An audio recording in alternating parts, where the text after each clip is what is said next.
श्रीं क्लीं श्रीं कुबेराय अष्टलक्ष्मी मम गृहे धनं पूरय पूरय नमः।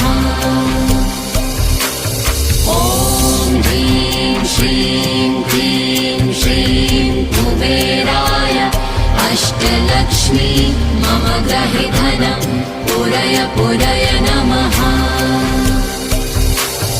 ॐ ह्रीं श्रीं क्लीं श्रीं कुबेराय अष्टलक्ष्मी मम गृहे धनं पूरय पूरय नमः।